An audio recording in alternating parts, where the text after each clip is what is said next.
Hi, Brian Sweeney here. I just want to give a general story on leadership about who I am in general, and a story about being interpersonal and growing and building trust within individuals. So you can grow the organization as a whole. See, when I was in Iraq, we found out when we moved away from Baghdad and into out west, and the places we flew went from short little hops, like 5, 6, 8 minute flights, to we were flying 45, 50 minutes just to get from one place to the other over open desert. So we found out we had an issue. We had people that were basically flying the aircraft to and or above its limits. And when we started running the records, if you will, there were certain people that were identified.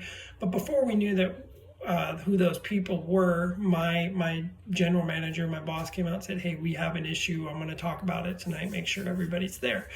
And here I was on a flight. I was the flight commander, but I was the most junior individual. I had the least amount of flight hours.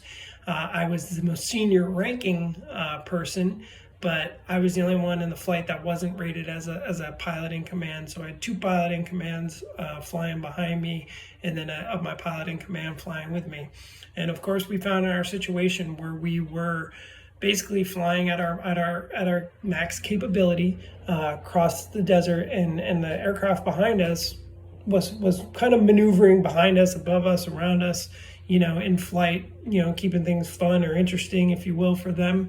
And I looked at the pilot and I said, and then the pilot in command, I said, "Hey, if we're at max power, where do you think they are?" And he said, "Well, I think they're at their max power." And I said, "No, really? Because when they're on this side of us, they're in our downwash, this side and below us a little bit. So they need to be pulling, by aerodynamics, need to be pulling in more power." And he said, "No, no, no." And I said, "Let's slow it up just a couple percent." And he kind of looked at me and he said, "I'm, pilot in command." I said, "Well, I'm the air mission commander, and I think our flight's at risk. So let's just slow it up a little bit, please."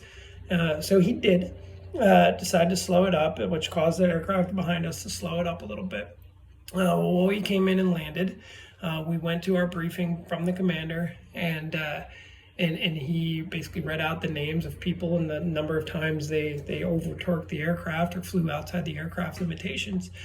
And afterwards, when it was all said and done, the pilot in command I flew with came back, shook my hand, and said, "Thank you." He said, "You really handled that professionally. Like, you were looking out for us. You were looking out for the flight as a whole. You didn't throw your rank around. You just asked a simple question, put some thought in our mind, and asked us, to go ahead and do this. You were within your authority to tell us. You knew this information, but yet you were there to protect us and try to keep us out of a bad situation. So thank you very much." And it's stories like that really matter to me, and really show that the leadership side of the house and what I brought to the table.